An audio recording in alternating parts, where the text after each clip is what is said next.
Witches.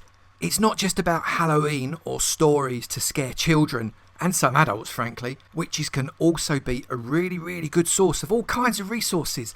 I'm going to show you how right now. Don't you go anywhere.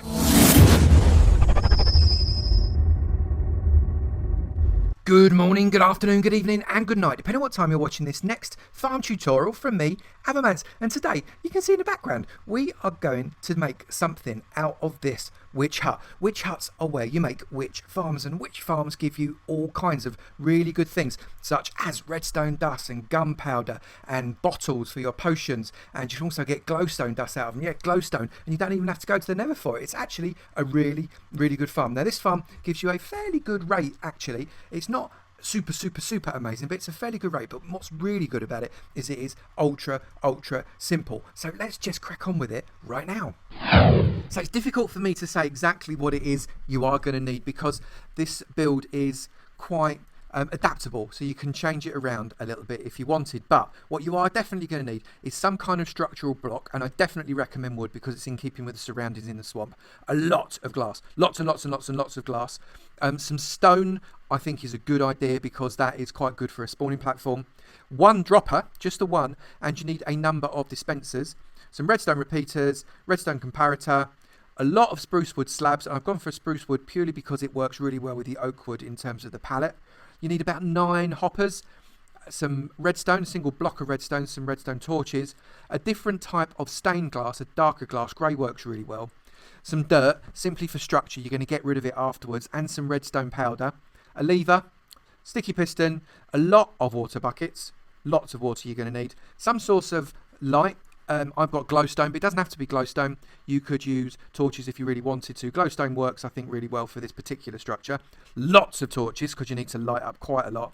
Chest, 2 chests, 4 chests. It's kind of up to you how big you want your storage system to be. And a little bit of wool that you can use to make sure you can visualize your redstone circuitry. Don't know how many of each you're going to need. You might need to play with it, but they are the blocks you're going to want. So if you thought the spawn zone of slimes were really small, well, a witch hut is even smaller. Look at this. We've got just 3 potential levels. One from the row underneath the floor of the hut, and the top one being 2 blocks above the roof. That is it. Anything above that doesn't spawn it. Anything below that doesn't spawn it. And anything outside the size of the roof of the hut, and at the front you can come out one more where it's got that extra little platform for the kind of patio porchy area. Anything outside of that is non-witchy spawn area. So that is our lot. So we've got to make the best of that. What we're going to do, we're going to clear out the whole of the hut because the hut doesn't need to be there, and just leave these platforms. So there we've got our 3 levels built. Now what we need to do is clear just a little bit of space around this. We don't have to do too much, but we do have to clear a little bit. So I'll be back when I've done that. So we've cleared a nice big area, probably way more than we need to be honest. And at the bottom, just in front of one of the long edges of these platforms, I've got a strip all the way along there, and that is going to be our drop zone. So we are going to dig that out eventually, but before we do that, we are going to build up a little bit of structure around this particular build. So we're going to come up as high as that platform, then we're going to come up 1, 2, and then 1 more, so 3 above that platform, and then we're going to do exactly the same at the other end here, all the way to the top, and the same in these 4 corners as well. So this is just part of the build. It's stylized. You can do this with whatever style you want. You could do this all in glass perhaps, you could do this in just stone brick if you wanted to be practical. You can do it in whatever block you want really. It just needs to be a solid block. So we've got a bit of structure there, and then all we're going to do is just going to build across and frame this up in the same way as we do with any other, even a non-farm build. All of my houses, they've all got a very similar method. We're going to frame it up, and at the end of it, this is going to help us make it look really quite nice. So I'll be back when I've done all of this. The structure is now done, and we've filled in the sides here with some grey stained glass. I think it looked quite nice. It starts to create the closed in build, because we don't want any of these witches being able to escape out of the sides, but it does allow us to see in should we want to. And don't worry about the light, we're going to sort that out as well, so this will also function in the day. You'll also notice here we have brought the platform out at the back. This is the back end by an extra 2 blocks. So this platform is now 9 by 9 of these stone brick blocks. So the last one of those, we're going to put a row of dispensers on. that means that when we dispense water onto this block, that is going to flow and go to the end but not flow over, and then we're going to have exactly the same on each platform. So let's get on with that. So I've put all the dispensers out now, and I put a bucket of water into each one. A little bit boring, so I did it off camera. So each one of these has got a bucket of water in it, you can see that. So, and also we're connecting them up. I've done 2 of them already. I'm just going to show you how to do it on this top one. So we're going to come out with a platform that is 2 wide all the way along like this, like that, and then we get our redstone repeaters. They run in to the back of all those dispensers, and don't adjust the timings on them, just make it so as it's standard timing, and then run a redstone wire all the way along the back there. So really is simple as that. Now what we've got to do is we've got to make sure that we've got a single signal that fires all of these babies at the same time, and we're going to run that in from an external power source. And that external power source is going to be a little bit more complicated than just a redstone torch. We need it to do a number of things. So the first thing we need it to do is to have a long delay, i.e. a big gap, and then a nice long signal, and then a big gap and a nice long signal. So we need a long clock, a long delay clock. Then what we need is we need a way to turn that long signal into a single pulse. And then we need a way to split that pulse so as it fires twice instead of once. If you don't get that, don't worry, I'm going to show you how to do it in a minute. It's going to be great. Let's crack on with it. So before we do any of that clever redstone, we've got to get the connections ready. And the first connection level is here. And we need to come out 2. That will then connect up with that level. And then we've got to lose that one and come up 1 level there. And then we need to come up another level because we're going to step up using half slabs. And then we've got to come up another level. And then we've got to come up another level and step up there and there. And then what we want to do is we want to come around like that, and you'll see why in just a moment. So we're going to just kind of illustrate how this is working by putting some redstone on. You can see that redstone connects up to that very nicely, thank God. That comes up that step, that comes up that step, that comes up that step, that comes up that step like that. I'm then going to put a repeater in to make sure the signal is nice and strong, and I'm going to connect up that and that, and that connects up that entire row. So now we've got 2 rows connected up, but we need to split this again. So we're going to put another one on the top there, and then on the top of this one we're stepping up again, coming around like this, and that will then come up there. That will then step up like that, but we do need to have, in exactly the same way as we did here, we need to get ourselves a repeater in there. So let's get a repeater there. We stick a bit of redstone there and there, redstone there, and redstone there. So that will then run all the way up and power all of those systems. So we're just going to demonstrate that by sticking, if I put that there, if I stick a redstone torch just to demonstrate, this is not how it's going to get powered, but let's just demonstrate that. Stick a redstone torch there, that shoves all of them on, and then obviously get rid of it. It needs another pulse to turn the water off. So if I stick the redstone torch again, and that sucks all of the water back in again. You can see there's no water left in the system. So we need to kind of emulate that by doing a double pulse in there, but it needs to be spaced out. These pulses need to be automatic and spaced out, and that's where the clever redstone comes in. I'm just going to get to that right now.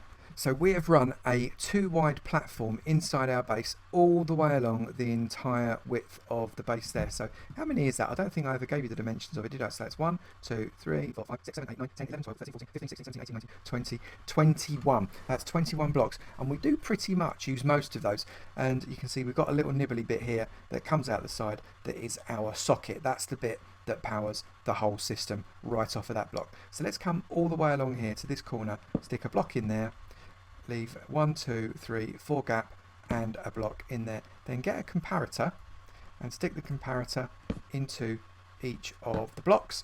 Get a block of redstone just there and just there. Good, not there, there. Coming out of the block, and then we need to get ourselves a sticky piston facing towards us, coming away from that redstone. Then get yourself a blank block. So I'm using wool because it's easy to mine, and then get a hopper and shove the hopper. You can see it's facing into that block, and then get another hopper and face that into the first hopper. And what you've made there is a hopper clock. You put stuff in one hopper, it shoots across, and basically you can then use the amount of blocks that are in those hoppers to time how it gives signal out through those comparators. So I'm just going to demonstrate that by sticking in a block of redstone there. That locks up that hopper so as it just doesn't chuck one thing backwards and forwards, it does chuck all of the blocks that are inside it. And we're going to put in 4 blocks. So where's my 4 blocks? So let's go 1, 2, 3, 4. I'll take those 4 blocks, thank you very much. I'm going to put 4 blocks into that hopper, and you'll see that that pushes that backwards and forwards, every it's 0.7 ticks per block that you put in the hopper. So I put 4 blocks in there, so it's 2.8 seconds, 28 ticks. And you can get up to 320 blocks in here, so that gives you a very, very long clock actually, and you can clearly run a redstone signal off of this area here, and it will just, every time the redstone block is in front of it, it's on, and when it moves it away, it's off. So that's a really good way of getting a long pulse and control the length of the pulse to make it go on and off. Next stage is to turn the continuous signal that comes out of this redstone block into a pulse. If it stays a continuous signal, it doesn't matter if we split it, because the first one will still be on when the second one gets there anyway, so we need to split it into a pulse. And the way we're going to do that is by getting a little bit of redstone. I've just laid a kind of third track along here, and we get redstone there, miss a gap, redstone there, put a repeater into this gap here. The reason we put a repeater is otherwise it's going to interfere with that little dot of redstone there, and that allows us to ignore it. And then after 2 more redstones we hit another repeater. That then goes into a comparator, and that after that comparator we get another repeater, just to make sure that the signal coming out of the comparator is strong enough. Into the side of this we stick another repeater, and then we get all the redstone looping around like that. And then we need to turn this into subtract mode. What that will do is it will then look at the signal coming into the back of it versus the signal coming into the side of it and decide which one is stronger. Now we know that because this has travelled further, this one is less strong, so it's basically going to subtract itself until it gets to 0. And if we set that to a long delay, it works properly. So just again to demonstrate that, what we're going to do is we're just going to get our redstone torch. Where's the redstone torch? Redstone torch there. I'm going to get redstone torch, and we're going to, if I just remove that and pretend this is the power coming from this comparator here, you'll see that what happens is it turns on and then it turns off again. So you see the comparator at the end there turns on and then turns off again. So let's just do that again. Turns on and turns off again. So that is the pulse. So the pulse bit works really, really well. And the last thing we've got to do is make a pulse extender to split the first pulse into the second pulse. And that bit is actually relatively easy. So what we're going to do, we're going to come here, put redstone there and there. We're going to back onto our second track, and we're going to split it there and there. And we're going to get a number of repeaters, because basically we've split the 2 tracks, there and there, except that's not going to be a repeater, that's going to be standard redstone, and we're going to come repeat all the way along here. So even just having those repeaters there means that there is a delay, but what's great is that we can change the delay on these repeaters all the way to the longest possible delay. So put it on 4 ticks, each and every one of them, like that. And then we're going to get another repeater in there, leave that on no ticks at all, and finish off the redstone 1, 2, 3, and then that goes there and there. And so what happens there, we've got to get 2 there otherwise it won't work. What happens now is this signal comes in here, it gets split into 2 wires, that wire goes up and with only 1 tick delay shoots into the system. And whilst it's doing that, this is coming along, 4 tick delay, 4 tick delay, 4 tick delay. So we've got 1, 2, 3, 4, 5, 6, 7, 8 times 4. So that's nearly 2.5 seconds later, this comes in and flicks the switch. Now the reason I want it 2.5 seconds is because it's going to release the water, and I want that water to be there long enough to wash the witches out. If it only goes on for like a second, what can happen is that the water can disappear from underneath the witch and it doesn't actually get flushed away, and that wouldn't be good at all. So now what we're going to do is we're going to test the system. by putting in just a few blocks in here to see whether or not it works. So we're going to do, say, just a few blocks, but enough for it to be a working system. So let's do 6 blocks. So I'm going to put 6 blocks in. So that shoves the system up, the water comes on, the delay comes off. So you can see that obviously the delay or the clock is going far too fast for the system to be able to catch up. It is working, but it can't catch up. So what we'll do is we'll put a few more bits into it. Let's put those 8 bits in. So we've made it take a lot longer. You can see now the water's dissipating, and in a minute it will flip again. That will send the water out. The water's dissipating, and then it comes off, and then when it goes back again, it will do exactly the same thing again. So we've got long spawn time in the chamber for the witches to spawn in, and then the water comes out. Now when we actually set this, we're going to set that for much longer, like a few minutes, so as there's plenty of time for the witches to spawn, probably as much as 5 minutes, because it's double whatever the hopper clock can hold. So if we put 4 full stacks into the hopper, that's 320 blocks, which is 320 times 0.7 ticks, but it's twice that because the block has to move backwards and then back again. So it's actually 640 blocks equivalent of delay, which is loads of time for witches to be spawning in this chamber. Now we'll close all this system in towards the end, and I'll show you how you do it towards the end, but right now what I'm going to do is I am going to put some grey glass over the back here, just so as it just closes it in. The system doesn't have to be closed in at all, but I just prefer it closed in. So we're just going to put some glass in there. The only reason I'm sticking the glass on the side there first is because I get really irritated by forgetting to crouch and keep trying to put something into the dispensers. So I just put it on the side, and then I never have to press it on the dispensers themselves. And then we've got the last one down here like this, all the way along, like that. So that's the back all sorted out. And now what we're going to do is we're going to sort out the front. And the first thing we're going to do is we are going to build up a tower of glass all the way to the top here, and then another one all the way to the top here. And then we've got some digging to do, and we're going to be digging in this area here, and we need to make sure we have at least a 32 block drop from this block here, 32 blocks. So I'm going to come back when I've dug down all the way down here, that drop there, those 2 drops there, and this drop here. So I'm going to dig down a minimum of 30, that one being number 1, this one being number 2, and I'll be back when I've finished that. So we're at the bottom of the drop, and it is over 32 blocks, which is good because any witch that falls is just going to be a witch-shaped splat. By the time it gets there, we want a 100% kill rate, and that is what that will give us. We've only lit down towards the bottom. We've not lit up near the top because we don't want any stray light getting into the farm, but I wanted to be able to see, which I thought was reasonable. I've opened up this area here purely for me to be able to work. This is not going to be a working area at all. This is going to be somewhere hopefully we never have to come again. So let's come to the middle and come almost to the back, and we're going to get ourselves a dropper right there.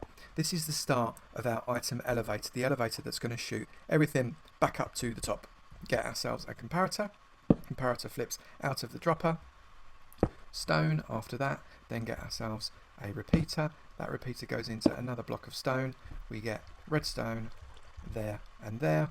Come along this side, get that there, and another repeater going into that. So what's going to happen, anything that goes into this dispenser here, this dropper, has the comparator suck a signal out. Now it's a really weak signal if it's only 1 block, so it goes into a block, but that's okay because this repeater here turns that signal into a full strength signal, shooting it into that block, and this redstone here picks that up. It shoots it back into the comparator, which we put into subtract mode to create a loop and a clock. That also splits it to come down this way and shoot back in to the dropper, which tells it to shoot the stuff that's inside it out the top. Happy days. So it just continues to do that until it is completely empty. Now this item elevator we're going to make is going to be a little bit different to the torch elevators that we've done before. It is going to be completely without repeaters, completely without any redstone torches. It is brilliant, and it is made of glass. So we're going to do a glass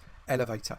So we're going to come and make a complete surrounding of the dropper, and that is going to go upwards, and we'll do that in a minute, because first we need to stick a hopper in it, and we need to stick another hopper in that hopper, and we need to stick another hopper in that hopper, and yep, also need to stick another hopper into that hopper, like that.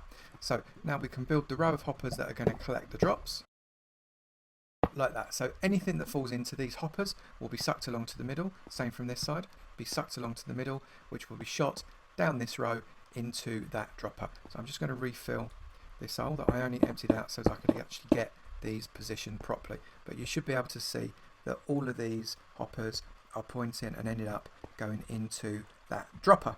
So now we just have to build up the glass, and it doesn't have to be glass all the way to the top. All we need to know is that there are solid blocks in a 3x3 square, with the tower coming off the top of the dropper being the middle one. So what I'm going to do, I'm just actually going to tower up, except I've got to do it by using shift click, and we're going to tower up, and I can't go any further.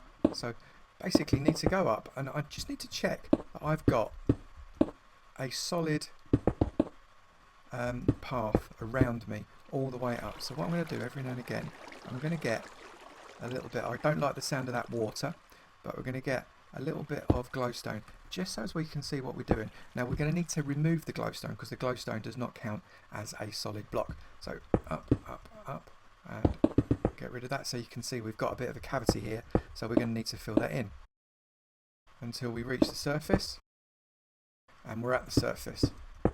So actually that wasn't too bad. We've got a fairly low amount of kind of gappage around us, but we are going to need to fill in some of those blocks. So what I'm going to do, I'm going to do that, and I'll be back with you when I've finished. So now we know that that is a solid 3x3 tower all the way up from the bottom, and we're going to build it our collection system. So what we want to do is again put a 3x3 around that in glass just so we can see it. It's nice when you can see it, and then stick a horseshoe around that. And then what we're going to do is we're going to get a chest there and there. We're going to get a chest there and there. We're going to stick a hopper running into that chest like that, which will empty that chest and run it into that hopper. And then behind here we're going to stick another hopper running into the back of that chest, and then one run into the back of that hopper.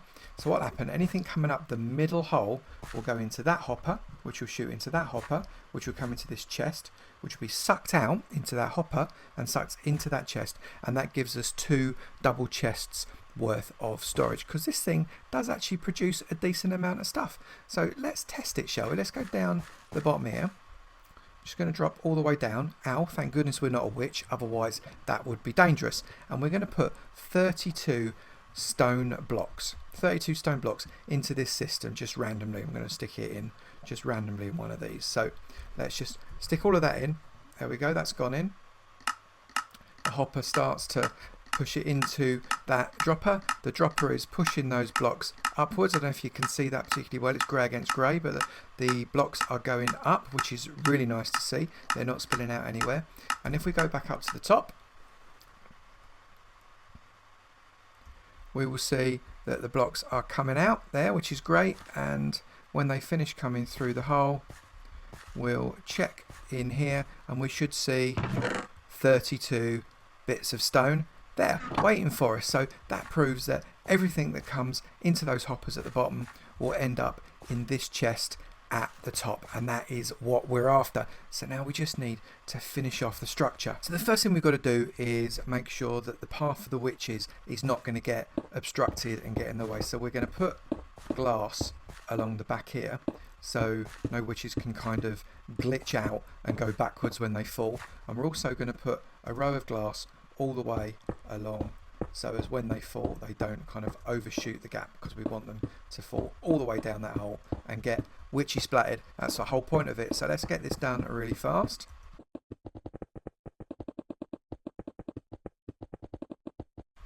So we have a wall of glass there, and that is now completely enclosed except for the roof. Now you could, if you wanted to, you could actually leave it there, and that is a completed and functional and working farm, but it would only work at night time because witches are only going to spawn when it is 7 or less, and that's not something we want. We also want to make sure that we've not got too many other things spawning around, so we need to light up the area as well, which will make it even more efficient. But we want this to work in the daytime, in the nighttime, whenever basically we are AFKing around about 30 blocks away. So I think we need to get a roof on this fella. Nothing too complicated. We're just going to put on a roof made out of spruce wood slabs, and we're going to literally cover it over first off along here, and then we're going to extend it out way beyond the edges so as it doesn't get any sunlight inside, because any sunlight inside is going to increase the light above 7, stop the witches from spawning, and everybody's going to get really upset. So I'll be back when I've finished that. So we've got a lid on it, and that is meaning that there is way under light level 7 inside. And what we've also done to stop mobs from spawning on the outside of this is we've put a nice layer of water, which is going to stop anything spawning. We've got to be very careful around the redstone, obviously, but we're not going to have anybody contributing to the mob cap inside the enclosure. Only witches can spawn physically inside the spawner. It's on peaceful at the moment, so nothing's spawning at all. So that means that really the only thing we've got to do now is to light up around the outside in such a way that doesn't affect the light level inside, but does stop things spawning relatively close. Now, I appreciate we could also be lighting up the caves underneath. That's a good idea. But right now, I'm just going to light up this area. So I'll be back when I've done that. And we have lit this place up like a beacon. It's actually a little bit Blair Witch for my liking. There's all these torches all over the place. And when it's nighttime, it looks like there's been some kind of occult thing going on. It's a little bit scary. But we do have a functional witch farm. Now, it has taken me a little while to do this, but we've had probably 4 nights, I would say, 4 nights of witchy pooing, of me kind of floating around the farm. So sometimes going inside the 25 block radius, which means that I've been stopping the witches spawn, and sometimes being outside the radius, which means that the witches instantly, look, there's stuff in there now, the witches instantly despawn, but mostly it's been fairly active. Look, so we've got a witch in there at the moment, and we'll just wait for it to click off. Come on. So it's got a reasonable delay on the tick to give plenty of time for this washing happen. But look, in it goes. The witch gets washed off, the water stops, and happy days. That is more witch stuff in our chests. Now you can, obviously you need to be AFK with this farm. It is not going to be a farm that you can just kind of stick in your spawn chunk and forget about and go wandering. It's only going to work if you are kind of between 25 and kind of about 40 to 45 to 50 blocks away from it most likely. But it does work quite well. So set yourself a little AFK. Perhaps you could set, given that you're in a swamp, you could set an AFK that is halfway between your witch farm and your slime farm. If you saw my slime farm tutorial the other day, you can have an AFK point that basically functions for both your witch farm and your slime farm if you build your slime farm close enough to a witch hut in the beginning. But what we're going to do now is we're just going to have a look in the chests to see what we've managed to acquire. Look, there's another witch in there now as well. Look, these witches are coming relatively quickly. There's two witches in there. So let's watch whilst both these witches get washed away with the next flush. You're getting flushed, ladies. I'm very sorry, but you're going down. Now, sometimes it flushes them and it doesn't quite push them off the edge, especially if they're right up close to the dispensers. But in the main, you can see, look, the app. You can't see the app because it's going up through the roof. That's really funny. It looks like they've got a really silly monk bowl haircut. That's quite funny. But look, the water washes them both. Off they go. Thank you very much. Right, so before we get any more action, I'm going to come around and I'm going to check out these chests. Now, we've got 2 chests here. The reason, if you remember, we've got 2 chests is if we're AFKing for a long time. It's going to take a long time to fill up one chest, trust me. But let's have a quick look and see what we've got inside. So we've got, okay, so we've not done too bad. Look, we've got 10 sticks, 8 spider eyes, 10 lots of gunpowder, 7 lots of sugar, 7 lots of glowstone dust, 6 lots of redstone, a gapple, yes, a gapple, and 4 glass bottles. That's not too bad, you know. I'm all right. I'm quite happy with that. That is, what, 4 nights approximately, I think. 4 nights action. That is not too bad at all. So there you have one witch farm. It's quite a big old build. It does take a little bit of time to do, but I think it's really worth it because you get some amazing stuff out of witches, including those Gapples and Glowstone dust. You get Glowstone without having to go to the Nether because nobody wants to do that. That's amazing. And I think it come out all right. If you've enjoyed this video, please do make sure you slap that like button. It would be really good if I could see the likes racking up. Maybe we can get, what's the target for this one? Let's say 697 likes for this video. 697 likes is the target. Let's see if we can't crack that. Make sure you hit that thumb button. And if you haven't done already, make sure you hit the sub button as well. It would be great to see you in my sub club. And I look forward to seeing you in another video. You take it easy now. Bye.